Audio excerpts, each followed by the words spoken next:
Let us put ourselves into bandhan. After raising our kundalini, raise. Attention on your Sahasrara.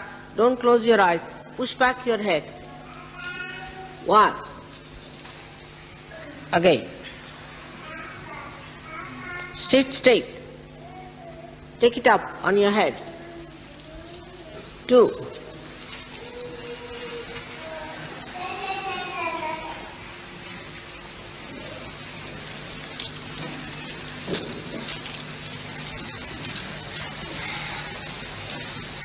3.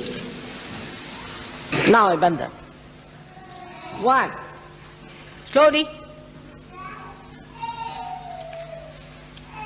2. With attention on the Sahasrara. 3. How do I do it? 4. 5. Good. 6. Attention on Sahasrara. 7.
नमस्ते गणपतये त्वमेव प्रत्यक्षं तत्त्वमसि त्वमेव केवलं कर्तासि त्वमेव केवलं धर्तासि त्वमेव केवलं हर्तासि त्वमेव सर्वं खल्विदं ब्रह्मासि त्वं साक्षादात्मासि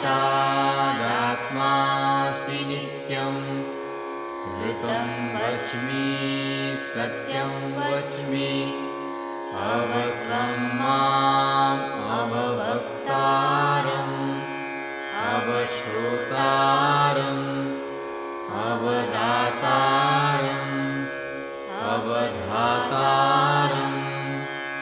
अवानुचानमवशिष्यम् अवपश्चात्तात् अवपुरस्तात् अवुत्तरात्तात् अवदक्षिणात्तात् अवचोर्ध्वात्तात् अवाधरात्तात् सर्वतो मां पाहि पाहि समन्तात् त्वं वाङ्मयस्त्वं चिन्मयः त्वमानन्दमयस्त्वं ब्रह्ममयः त्वं सच्चिदानन्दाद्वितीयोऽसि त्वं प्रत्यक्षं ब्रह्मासि त्वं ज्ञानमयो विज्ञानमयोऽसि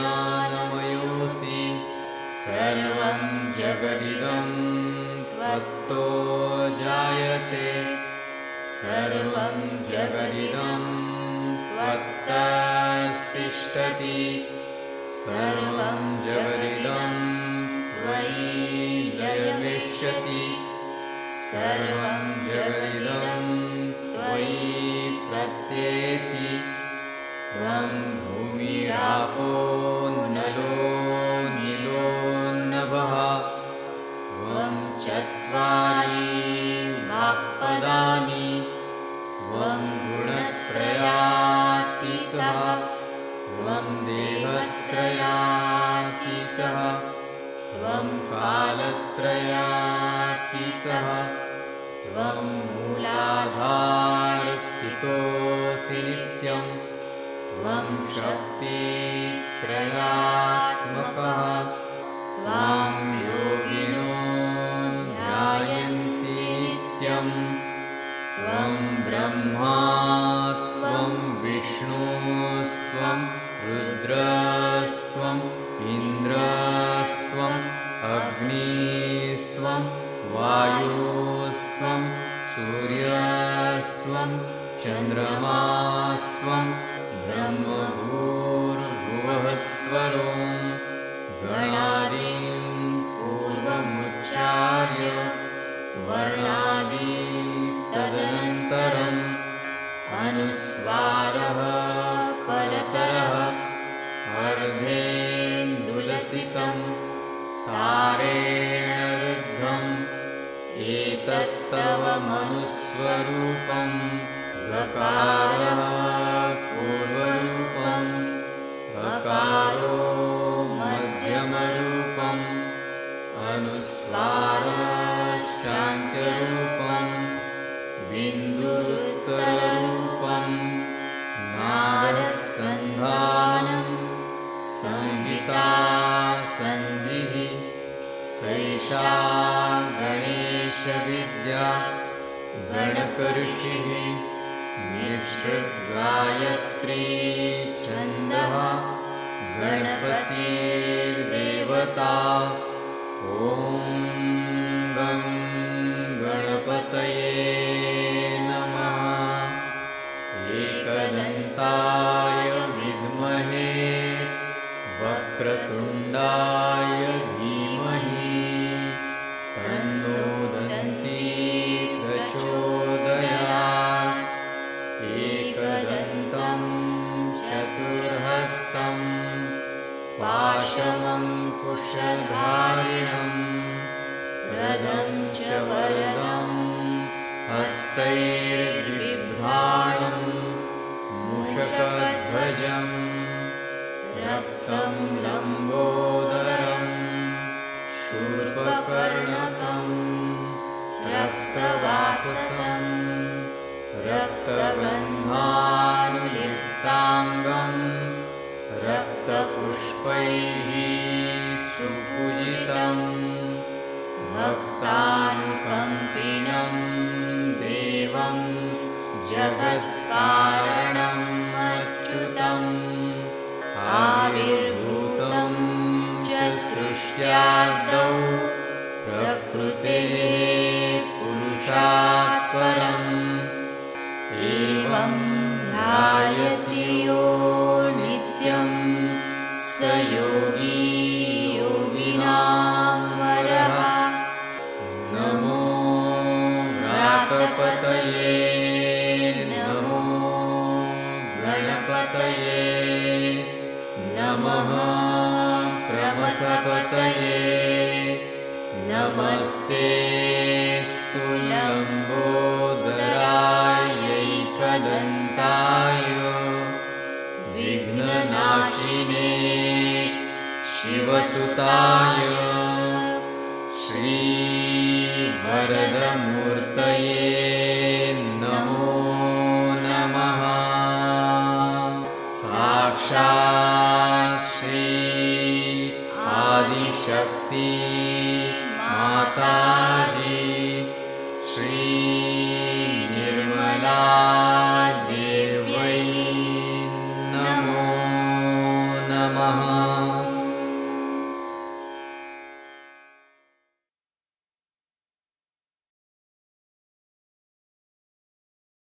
शिवोऽहं शिवोऽहं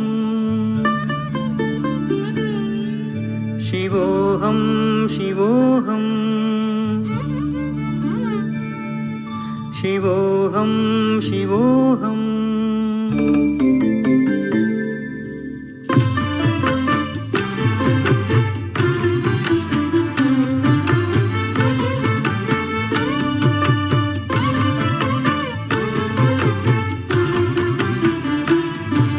मनोबुद्ध्यहङ्कारचित्तानि नाहं मनोबुद्ध्यहङ्कारचित्तानि नाहं न च श्रोत्रजिह्वे न च घ्राणनेत्रे न च श्रोत्रजिह्वे न च घ्राणनेत्रे न च व्योमभूमिर्न तेजो न वायु न च व्योमभूमिर्न तेजो न वायु चिदानन्दरूप शिवोऽहं शिवोऽहं चिदानन्दरूप शिवोऽहं शिवोऽहं शिवोऽहं शिवोऽहं शिवोऽहं शिवोऽहम्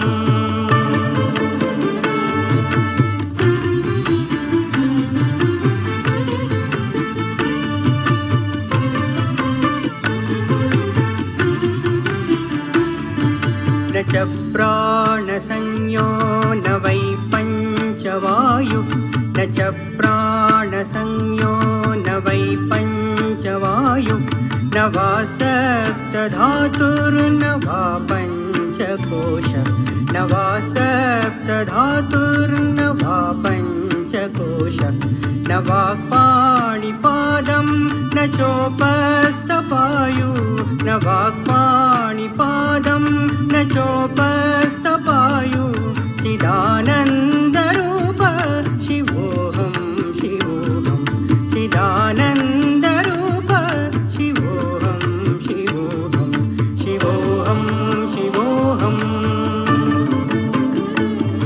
शिवोऽहं शिवोऽहम्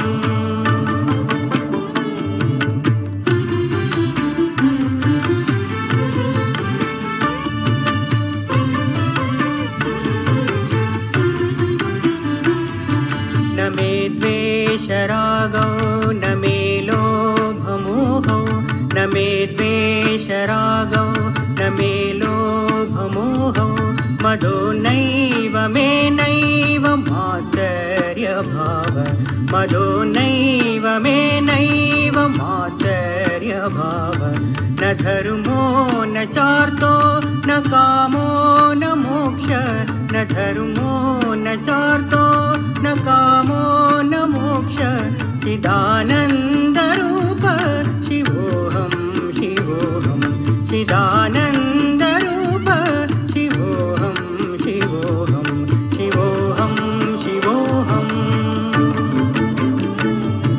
शिवोऽहं शिवोऽहम्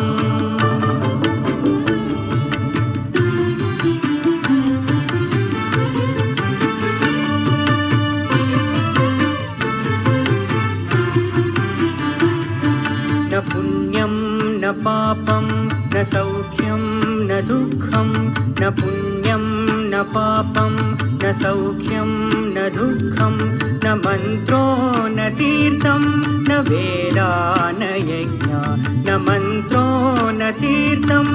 वेदा न यज्ञा अहं भोजनं नैव भोज्यं न भोक्ता अहं भोजनं नैव भोज्यं न भोक्ता चिदानन्दरूप शिवोऽहं शिवोऽहं चिदानन्दरूप शिवोऽहं शिवोऽहं शिवोऽहं शिवोऽहं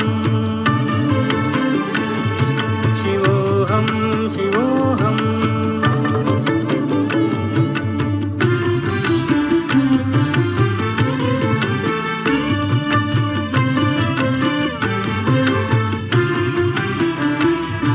न मे मृत्युर्न शङ्का न मे जातिभेद न मे मृत्युर्न शङ्का न मे जातिभेद पिता नैव मे नैव माता न जन्म पिता नैव मे नैव माता न जन्म न बन्धुर्न मित्रं गुरुर्नैव शिष्य न बन्धुर्न मित्रं गुरुर्नैव शिष्य चिदानन्दरूप शिवोऽहं शिवोऽहं चिदानन्दरूप शिवोऽहं शिवोऽहं शिवोऽहं शिवोऽहं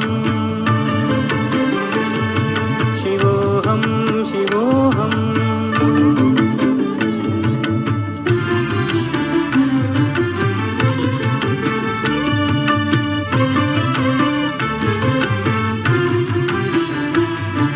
अहं निर्विकल्पो निराकाररूपो अहं निर्विकल्पो निराकाररूपो विबुद्ध्वाच सर्वत्र सर्वेन्द्रियाणां विबुद्ध्वाच सर्वत्र सर्वेन्द्रियाणां सदा मे समत्वं न मुक्तिर्न बन्ध सदा मे समत्वं न मुक्तिर्न बन्ध चिदानन्दरूप शिवोऽहं शिवोऽहं चिदानन्दरूप शिवोऽहं शिवोऽहं शिवोऽहं शिवोऽहं शिवोऽहं शिवोऽहं शिवोऽहं शिवोऽहं शिवोऽहं शिवोऽहं शिवोऽहं शिवोऽहम्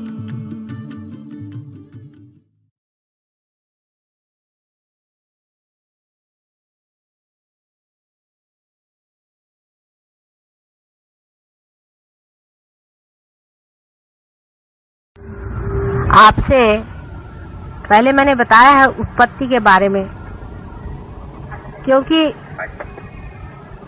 महाशिवरात्रि के दिन जब शिवजी की बात करनी है तो उसका प्रारंभ उत्पत्ति से ही होता है।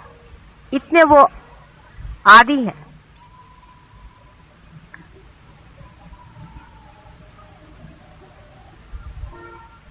यानी परमेश्वर का जब पहला स्वरूप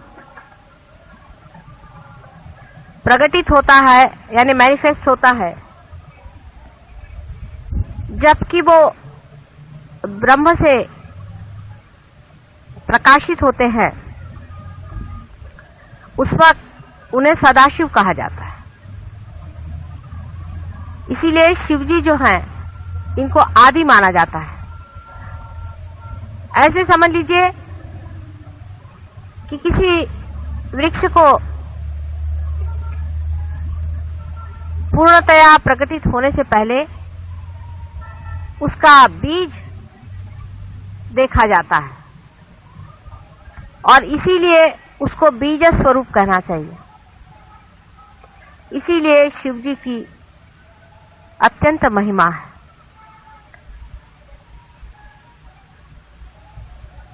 उसके बाद उनके प्रकटीकरण के बाद उन्हीं के अंदर से ही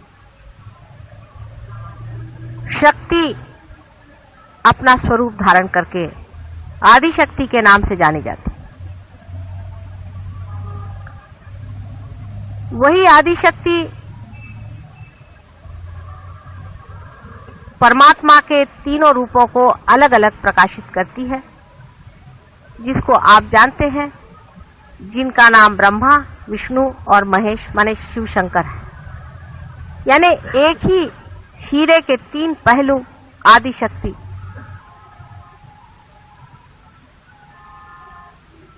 छानती हैं। और जब प्रलय काल में सारी सृजन की हुई सृष्टि, सारा मैनिफेस्टेड संसार विसर्जित होता है, उसी ब्रह्म में अवतरित होता है, तब भी सदाशिव बने ही रहते हैं और उनका संबंध परमात्मा के उस अंग से हमेशा ही बना रहता है जो कभी भी प्रकटीकरण नहीं होता है, जो कि एक नॉन बीइंग है। परमात्मा की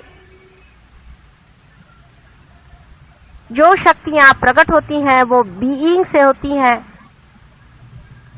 और जो नहीं होती है वो नॉन बीइंग की हमेशा बनी ही रहती है। उसमें सदाशिव का स्थान वैसा ही है जैसे एक हीरा टूट जाए, बिखर जाए, कितना भी मिट जाए, उसके कण कण भी हो जाए, तो भी वो चमकता ही रहता है, कभी नष्ट नहीं होती उसकी चमक।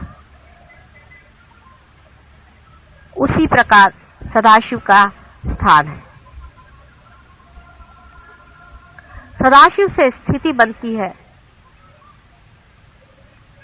और संसार के सृजन में जब तक स्थिति नहीं बनेगी तब तक कोई भी सृजन नहीं हो सकता। पहले स्थिति बनाई जाती है, एग्जिस्टेंस, अस्तित्व लाना पड़ता है किसी भी चीज का। अस्तित्व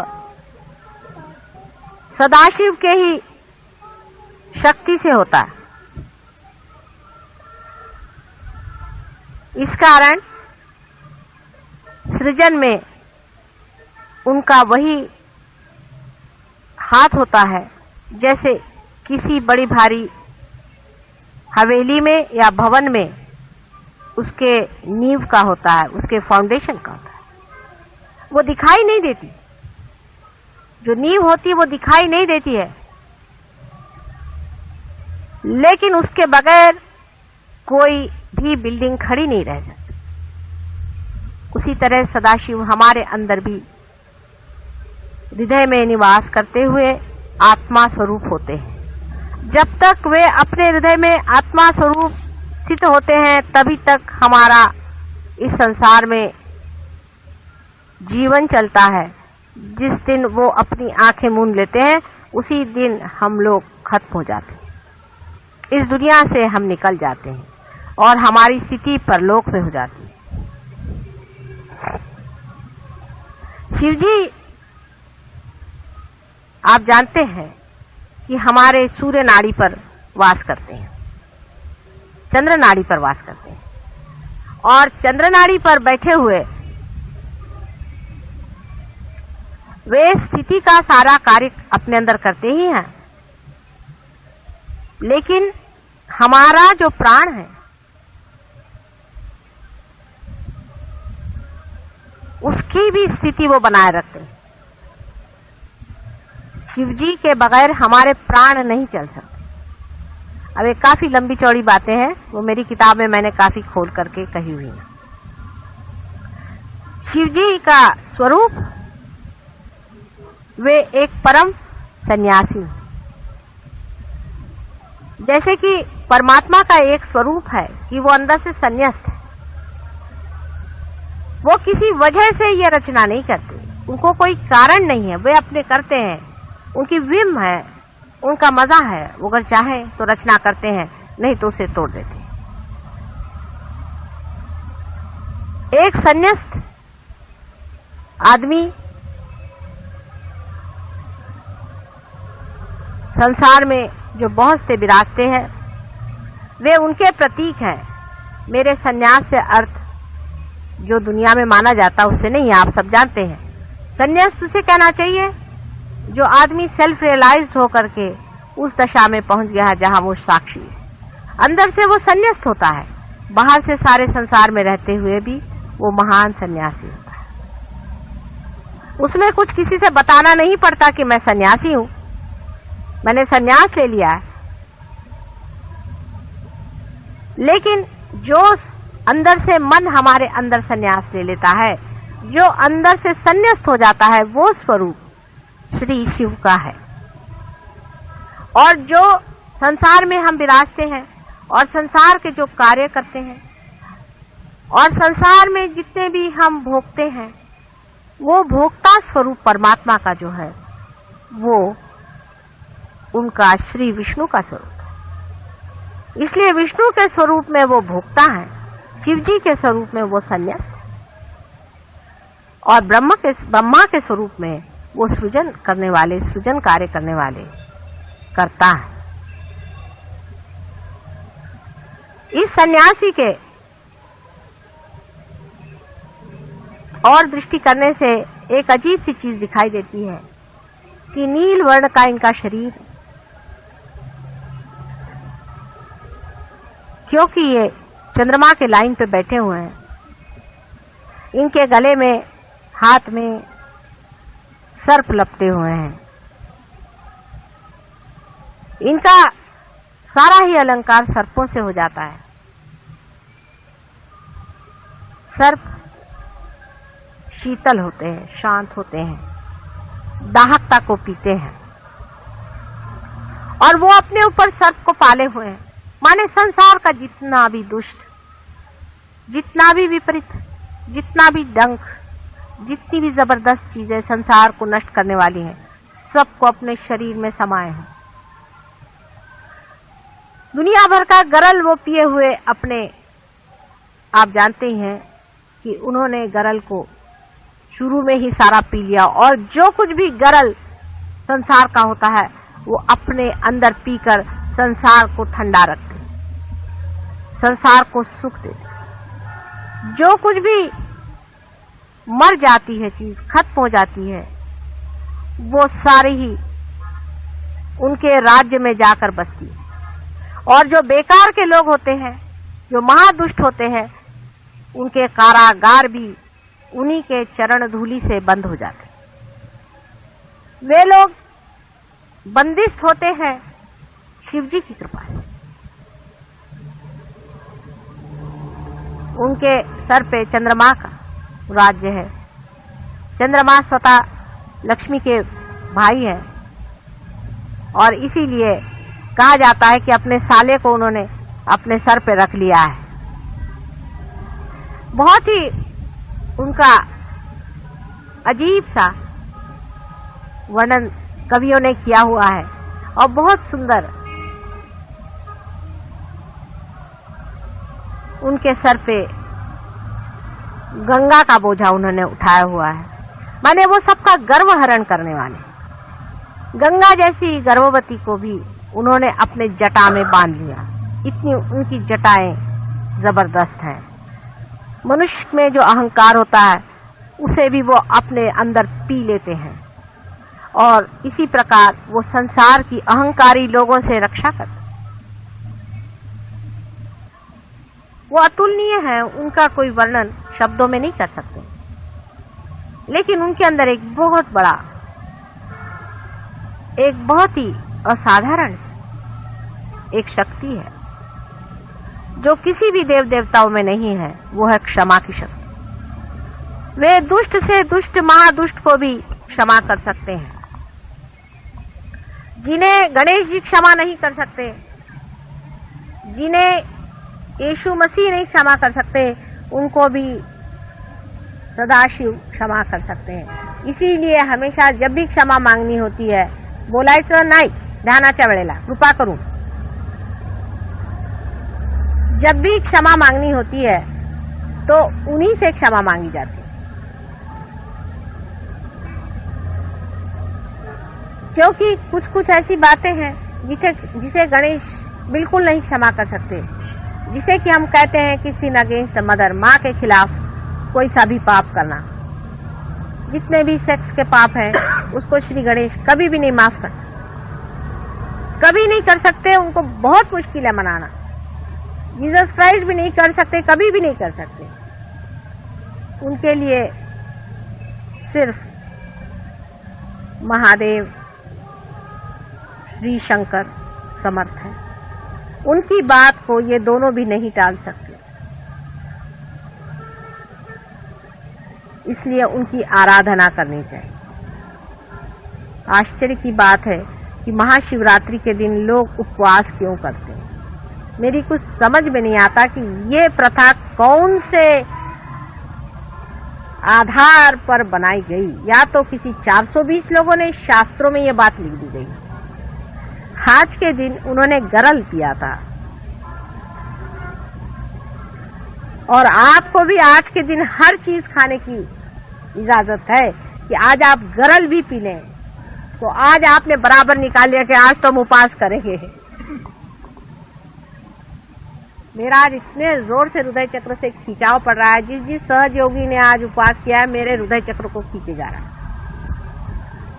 अंधाकरण नहीं करना चाहिए सहज योगियों को।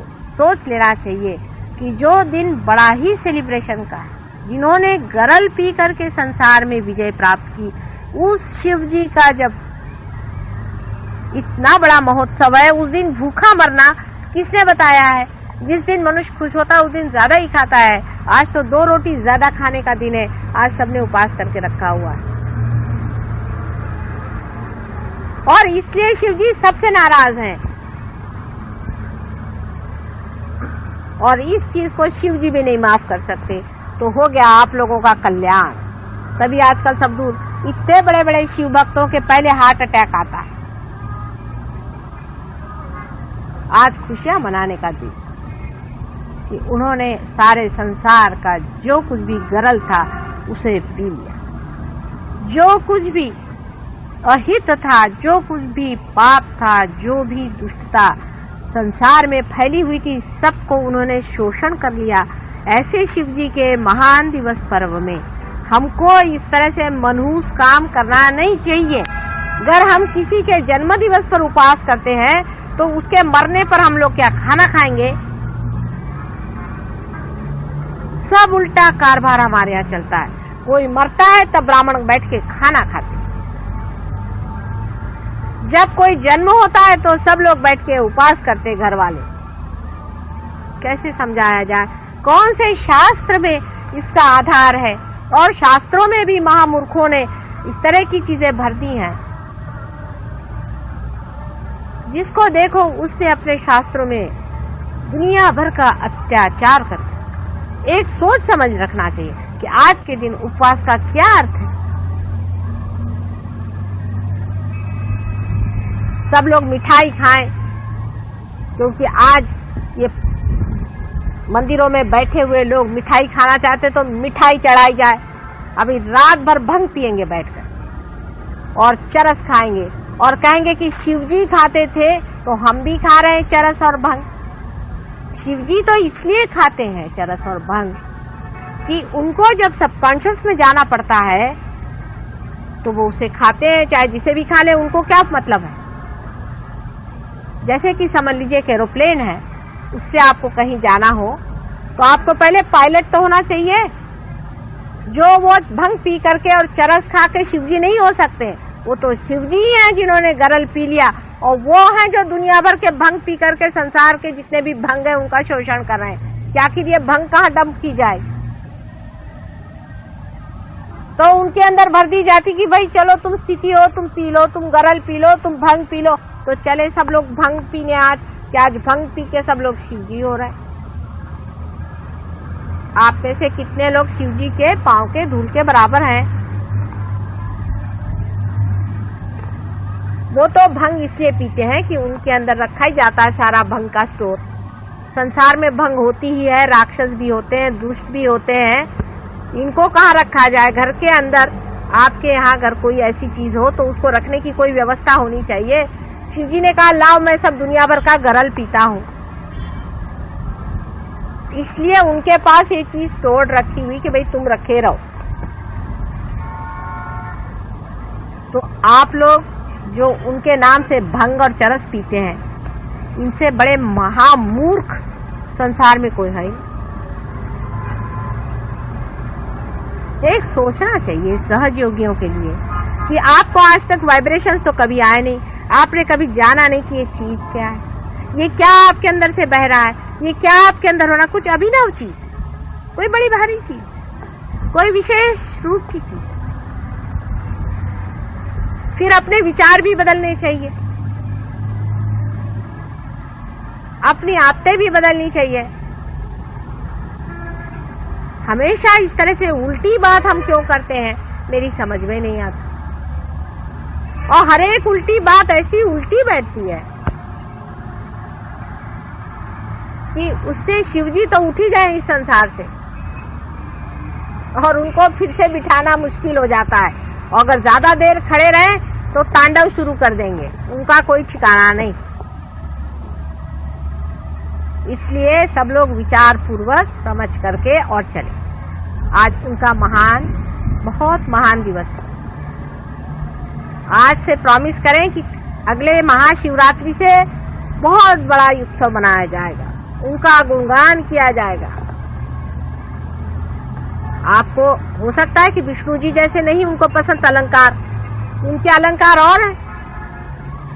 उनके लिए आप बबूत लगाइए, दुनिया भर की राख उन पे चढ़ा सकते हैं आप, उस सब चीज को वो तैयार है। लेकिन उन्होंने उपवास करने की बात कही हो, ये तो मुझे पता ही नहीं। व्रत करना शब्द ही बदल गया, व्रत का मतलब उपवास करना हो गया। ऐसे वक्त करना चाहिए जैसे जिस टाइम रामचंद्र जी वनवास गए तब व्रत करना चाहिए। जब रिपेंटेंस की बात हो, जब पश्चाताप हो रहा हो, उस समय का उपवास समझ में आता है। अब क्या आपको पश्चाताप हो रहा है क्या कि उन्होंने गरल पी लिया? सोचने की बात है। सारे संसार के विपद, सारे संसार की आफतें, सारे संसार का गरल आज के महान दिवस में उन्होंने पी लिया। इसलिए आज को महाशिवरात्रि कहते हैं। सारी रात उन्होंने ले लिया अपने अंदर। रात्रि का जितना भी उनका, जितना भी डार्कनेस संसार की है, उसको उन्होंने अपने अंदर समाया। अब मैं आपके लिए कोई फोर्स तो करती नहीं हूँ, लेकिन आप करके देखिए। अभी आप निश्चय करें इसी वक्त कि अगले महाशिवरात्रि से हम उपवास बिल्कुल नहीं करेंगे, और वाइब्रेशन देखिए कितने जोर से आते हैं। और माफी मांगिए। चलो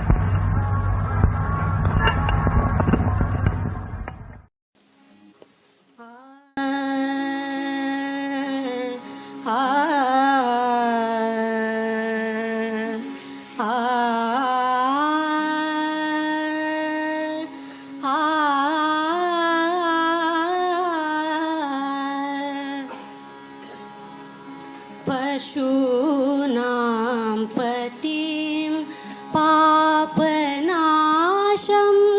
परेशं गजेन्द्रस्य कृतिं वसानं वरेण्यं जटाजूटमध्ये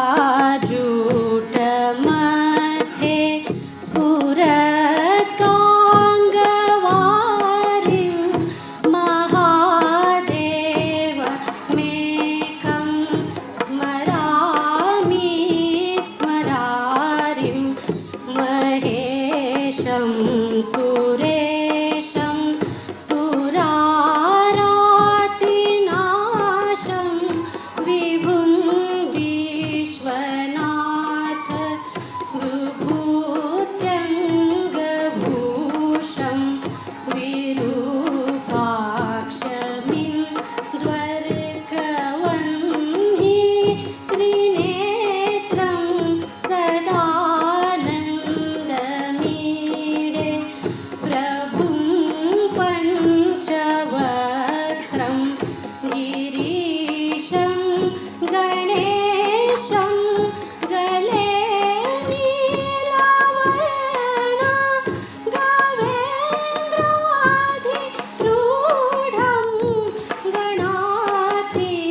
शशाङ्कार्धमौले महेशान शूलिम्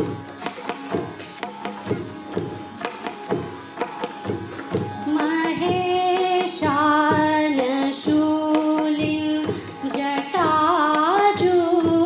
जटाजूटधारिं त्वमेको जगद्व्यापको विश्व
कर दिया उजियारा, माँ कर दिया उजियारा।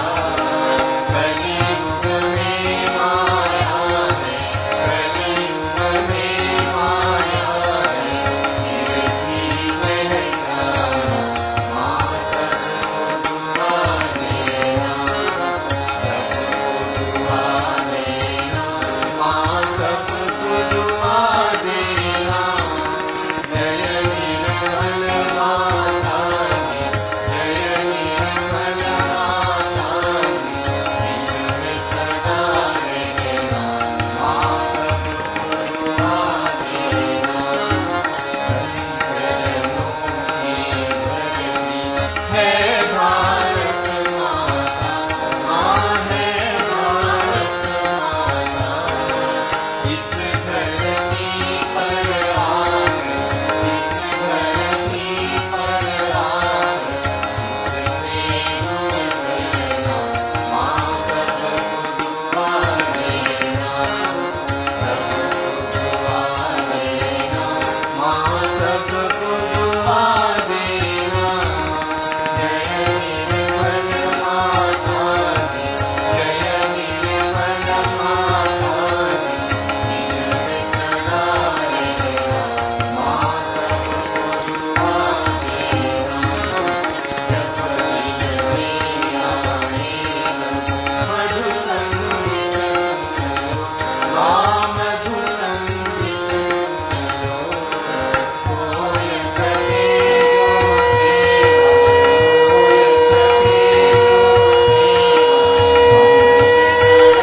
सेवा, माँ सबको दुआ देना, सबको दुआ देना, माँ सबको दुआ देना।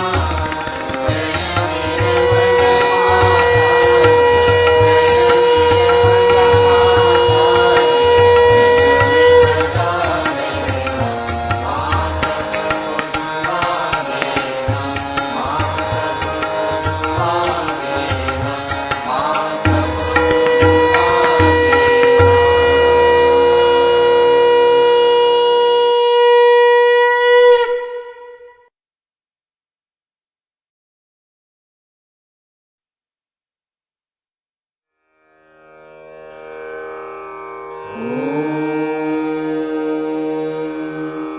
त्वमेव साक्षात्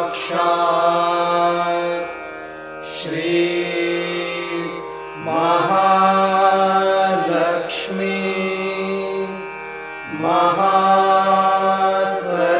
महासरस्वती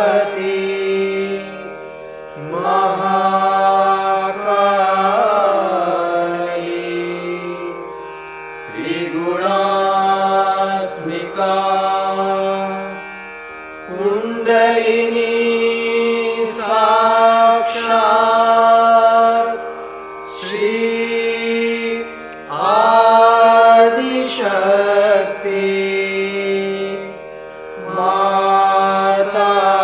माताजी श्री निर्मला देवी नमो नमः। ॐ त्वमेव साक्षात् श्री कल्की साक्षात् श्री आदिशक्ति माताजी श्री निर्मला देवी नमो नमः। ॐ त्वमेव साक्षात् श्री कल्की साक्षात् श्री सहस्रार स्वामी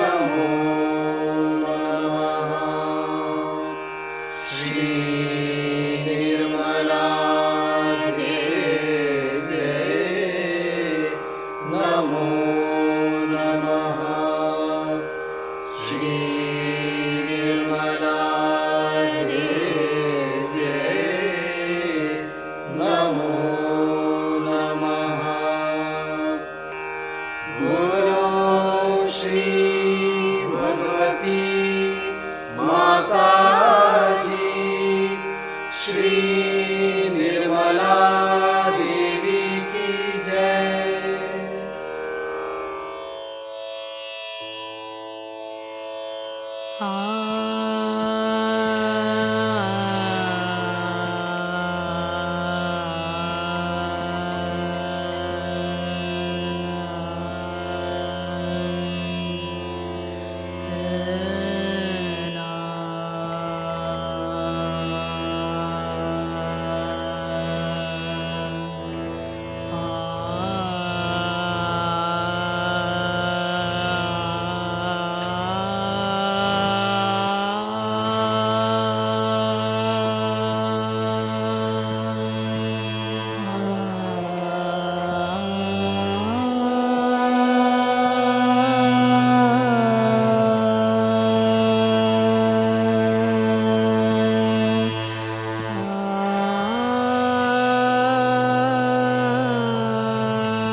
निर्मला माता काली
काले